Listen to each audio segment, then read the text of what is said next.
Hello and welcome to CrimeWatch. I'm Jane Cameron. As you know, 2022 has been a very weird year to start, and there's been a COVID lockdown. So unfortunately, we can't go out and do what we normally do, but we know that we've got some great segments that we want to revisit because we know they were popular to you and to us as well. As you know, law enforcement is just not about catching the bad guy, although that is very important. But they also make sure that our streets are safe, they respond on traffic accidents, and they also give a hug when somebody really, really needs it.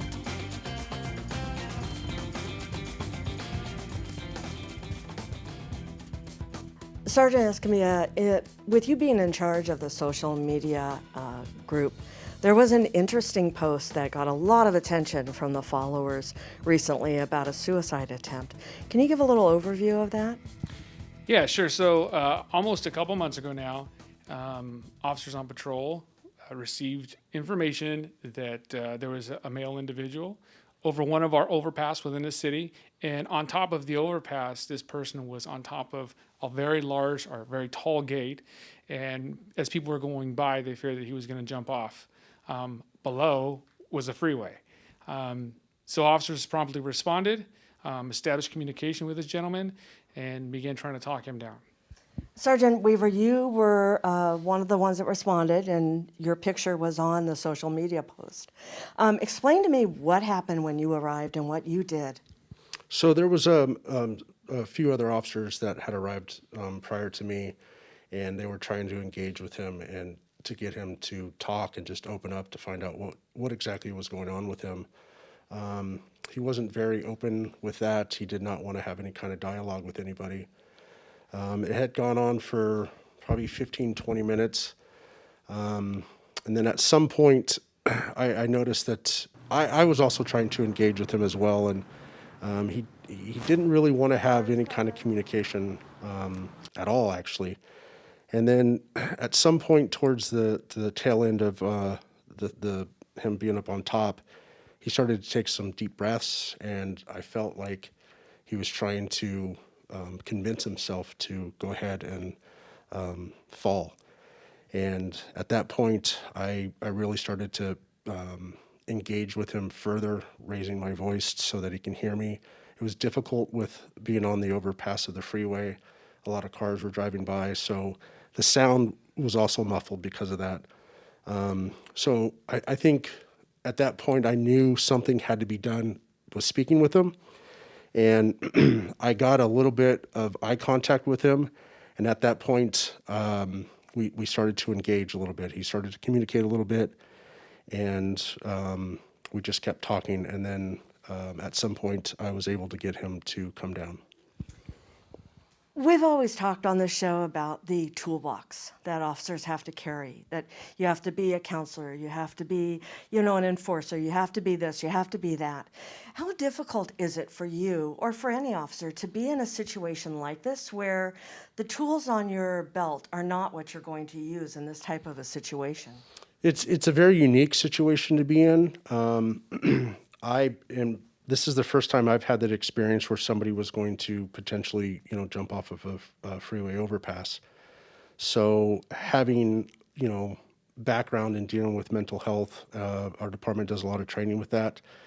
I recognize that this individual was having some sort of difficulties in life, and you just start to kind of, brainstorm on the moment and start to figure out ways to convince somebody to not do it.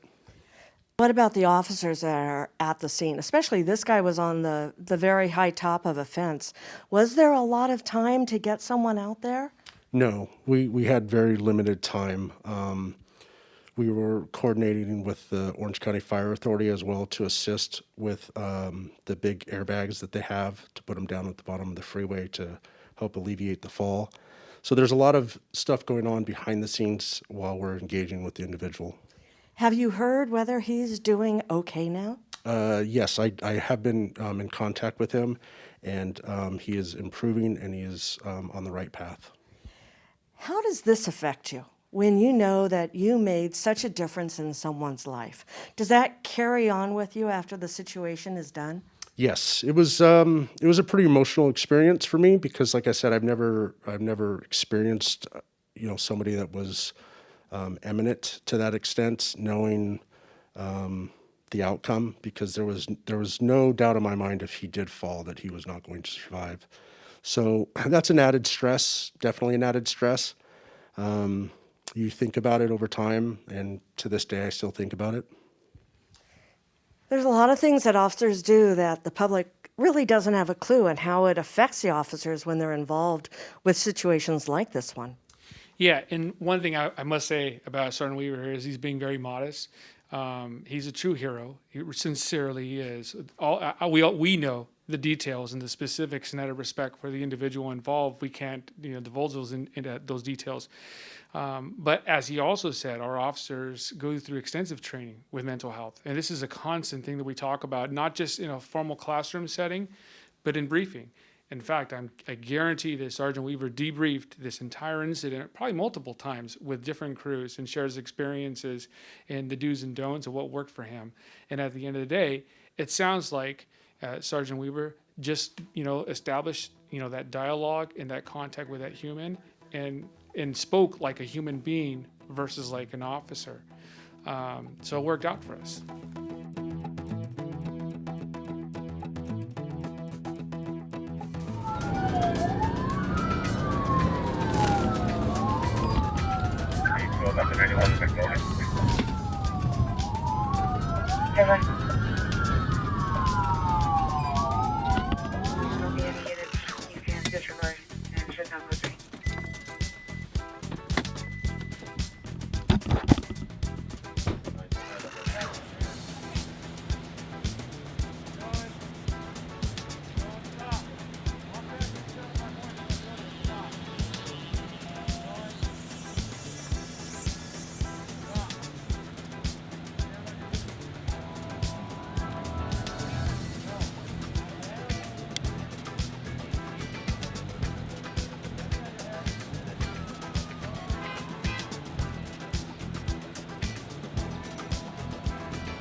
Hello and welcome to Crime Watch. I'm Jane Cameron with Sergeant Mario Escamilla of the Buena Park Police Department.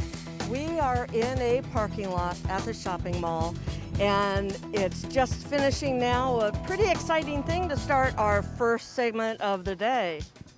Yeah, so one of our officers was, actually a few of our officers were dispatched out here to Walmart for an individual who was being disruptive, and the Walmart employees wanted him to leave.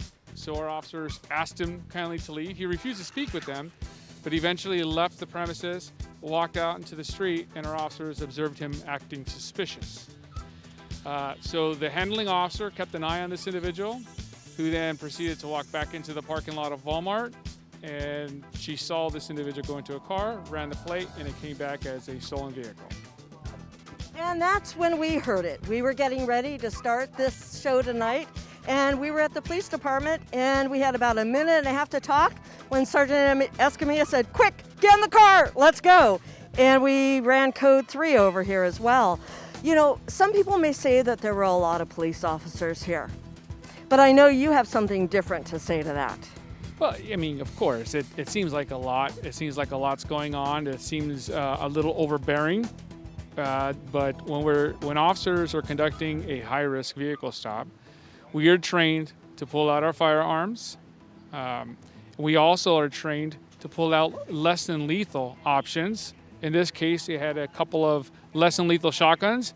To the general public, it appears that they're like rifle-style type weapons, but they're not. They're meant to have a less than lethal option in the event that individuals do, anything that can be addressed without lethal force. I know also you have to prepare for the unknown, and this particular pickup truck had a shell that was completely enclosed, and you had no idea what was inside. Yeah, that's correct. The officers, they positioned themselves well to see, everything they can, and they requested one of our canine officers to respond in the event that something were to occur, and we'd rather, it sounds kind of unfortunate, but we would send a canine in before an officer were needed to go inside and to address any kind of incident that would occur inside the vehicle. Now this is a 4:30 in the afternoon on a Friday, so you can imagine it's pretty crowded, and it is, especially in front of Walmart. People are walking back and forth. They're trying to get their cars out. We've got so many officers' cars here that it's blocking the path. What would you tell the people that if they happen to see something like this going on, what should they do? Well, that's a great question. If you see cops or police officers, if you see police officers with their firearms out pointed at a vehicle or subject, you need to get away from the police officers, because if the police officers feel that they're in danger or there's some kind of inherent risk, then the public's in danger. And if you see a police officer drawing his weapon towards a vehicle, do not walk in front of those police officers or the vehicle. The best thing you do is get a safe distance away. I understand that everyone wants to watch and see that live action. It's exciting, I get it. We all get it.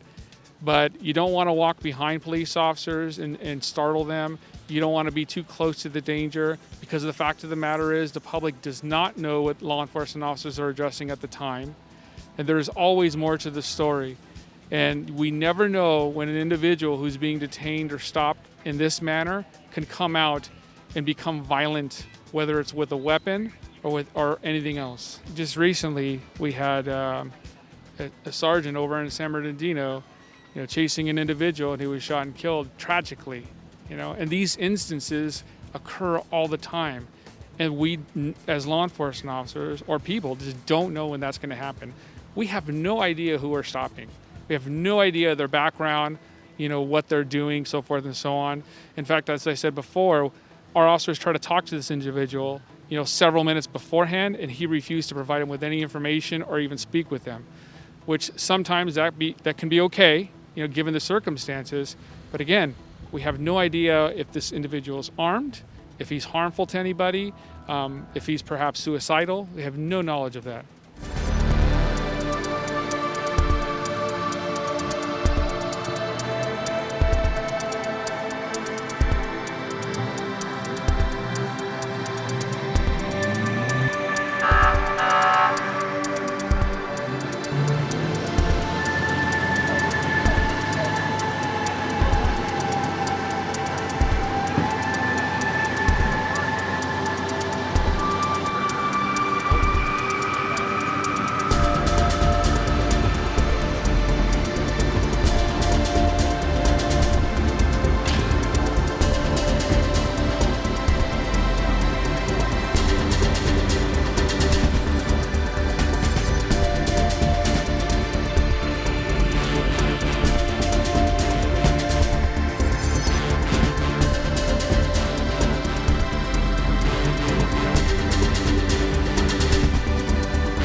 Sergeant Weaver, this is obviously a bad accident on a Friday night. What do you think happened with the motorcyclist and the vehicle? So based on our preliminary investigation, the motorcycle was traveling southbound on Beach Boulevard and what appears to be the number 1 lane. And there was a vehicle that was in the northbound lanes of the left turn pocket to pull into either the Outback Steakhouse or the Quality Inn Suites. And when the driver of the vehicle turned left, the motorcycle impacted on the right front bumper fender area of the vehicle, which caused the traffic collision. Now, I heard a witness say that the motorcyclist launched down the street, and we actually did see the fire department treating that patient. Yes, he ended up launching probably 75 to 100 feet further south of where the accident occurred. And he was taken by ambulance? Yeah, so he was taken to the local trauma center to be treated for serious injuries. Okay, and then we saw another fire engine come, and they're treating, it looks like, the driver of the vehicle? It looks like she is the passenger of the vehicle on the passenger side where the impact occurred. Now, you've got a lot of activity going on here. I know you're keeping your head on a swivel. I know you don't need the horse patrol here, but evidently they brought in another person, another officer that you needed for the investigation. Yes, so one of the sergeants that's working on our mounted patrol this evening is a longtime motor officer, and he's currently assigned to our serious traffic investigation team. So he came down here to investigate to determine if our team needed to come out or not. So since he's here, he's also doing his preliminary investigation. Sergeant Plumley is out marking the vehicle, and he's marking where the tires and the vehicle stop. So the RF means right front, obviously, and RR means right rear. And then on the motorcycle, it's obviously the front and the rear tire. And then he was able to determine the area of impact, which is the AOI, which caused, or where the vehicle and motorcycle had the collision, and then it ended up pushing the vehicle further south where it came to a rest at this point. Sergeant Plumley, Sergeant Weaver had mentioned that because of your expertise, you actually came down here to assist with this investigation. Did you need the assistance of your horses as well to do it? I don't think so. No, they're trained traffic investigators. No, I'm just teasing. So we were out tonight on a totally unrelated deal, just summertime, making some appearances up and down Beach Boulevard in the entertainment corridor, just helping out with, tourists and local issues and making ourselves available. And then the call came out, we heard it, and so we responded just to help out with my prior traffic experience. Now, you and Officer Lowe are out here, on Friday nights, just kind of talking to the public and getting them to behave themselves? Well, hopefully they behave themselves on their own, all right? So yeah, we're just out, the tourists are out and not everybody's gone back to school, so we just make contact with families and with the kids, see the horses, and then, we take enforcement action. We rolled to a couple calls earlier today. So it's multifaceted, whether enforcement or PR. How does it help to have the horses out here? Well, I think when you're dealing with the public, it eases maybe tensions that are out there. It's a little more welcoming. Maybe some that wouldn't be willing to come up and approach a police officer would come up and, would you approach them? They're gentle giants, right? So in that sense, it just kind of, it breaks the ice. And then when they are in more of an enforcement mode, their size and then our advantage and sight on top of them, we see a lot of things that you can't see on the ground. So, which we know that the horses come out during Not Scary Farm as well. Yes. So Not Scary Farm, we even the Silverado, and then we use them throughout the county. There's 9 other agencies in a regional team, so we'll deploy all over the county. Now, you guys have to look at the fact that it's a police boot with spurs. That's like the coolest thing. Cool, right? We were going to wear our cowboy hats today, but it was a little too hot. And then we've got traffic, which it's a little bit less now, but tell me all the elements of the traffic and the control and what was going on. So obviously it's a Friday night and the nighttime, so there's a lot of traffic on Beach Boulevard, obviously both north and south. We requested the assistance of the California Highway Patrol to come out and stop the vehicles exiting from Beach Boulevard exit from eastbound traffic on the 91 freeway. And then we have our other officers actually out directing traffic as well. I see some of the cars are actually going back behind Outback Steakhouse, and they're coming out down that way too.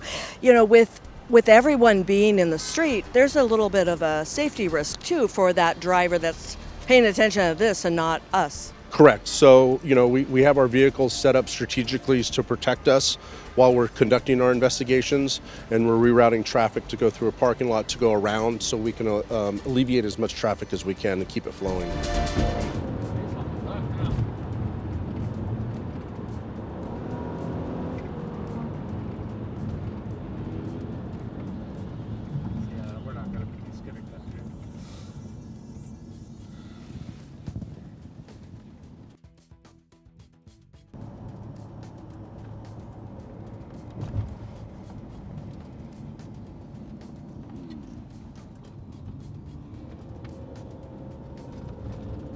Every time we catch up to them, we can see them split through cars. He's all over the place, huh? No kidding. There's 2 there.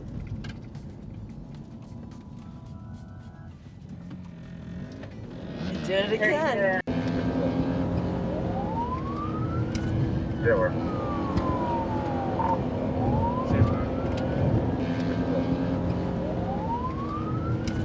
Zero.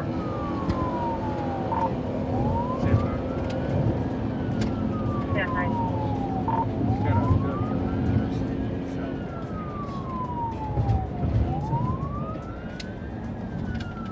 Nine 13 the plate. I can't see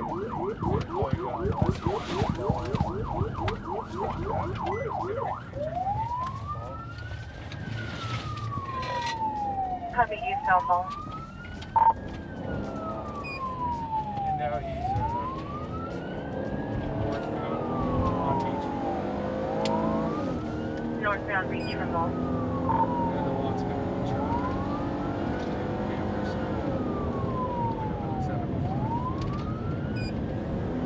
Stand by. Copy and pursuit. Northbound beach from ball.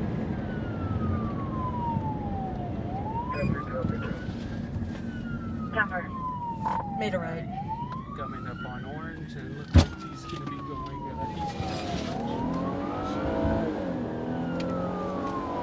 Copy eastbound orange from beach. and we're doing about 60. Copy switching around. 25 around the 3%.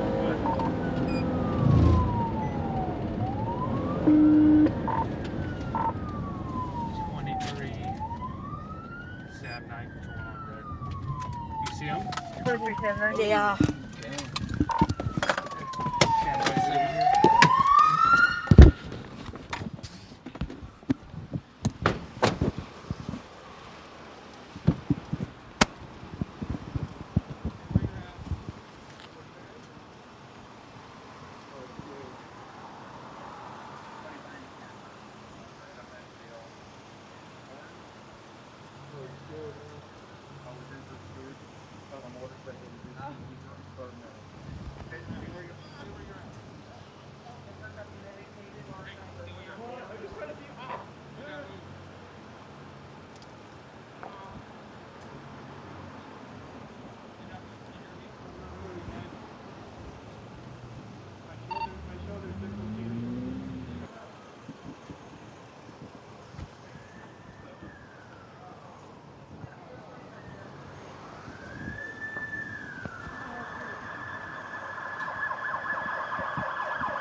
Obviously, there was a pursuit, but why don't you start from the beginning and tell us what happened?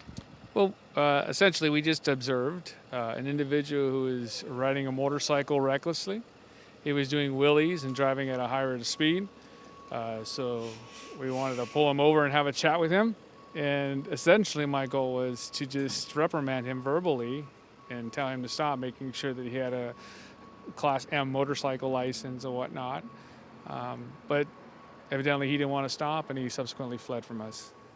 Now, we ended up in the city of Anaheim, which is kind of interesting. And I can't remember, but I think you switched over to red, didn't you, to start broadcasting? Yeah, I did, but the rider of the motorcycle crashed. So I just ultimately just asked for assistance from Anaheim Police Department at the termination point. So we're back at the scene now. Well, it's starting to clear a little bit. They've towed the motorcycle off. They've taken the patient to the hospital. Anaheim is out here, but a supervisor from Buena PD also came out. Yeah, that's correct. So in this situation, you have to write a report and then it goes into the system. The ultimate say is up to the district attorney's office as to whether or not or what type of charges they want to proceed with. Now, we've talked about it in prior shows, but when you started to go code 3, your camera in your car actually turned on and recorded. Yes. So all of the Northbound Beach. movements and the evasive action that the individual took during the pursuit, for the most part, is captured on our video. It's unfortunate that he crashed. You know, I know you don't want anyone to be hurt from a situation. And it's interesting that we had just talked about in the show earlier about code 3 driving and all that. And it never got to a high rate of speed. And unfortunately, it ended the way it did. Yeah, it is unfortunate because the ultimate reason or the initial reason why we wanted to stop him was to prevent him or anyone else from being injured on the roadway. And, obviously we can't control his actions, the rider's actions. Only he can do that. And at the end of the day, he's responsible for his own actions. And of course, we never want anyone to be injured.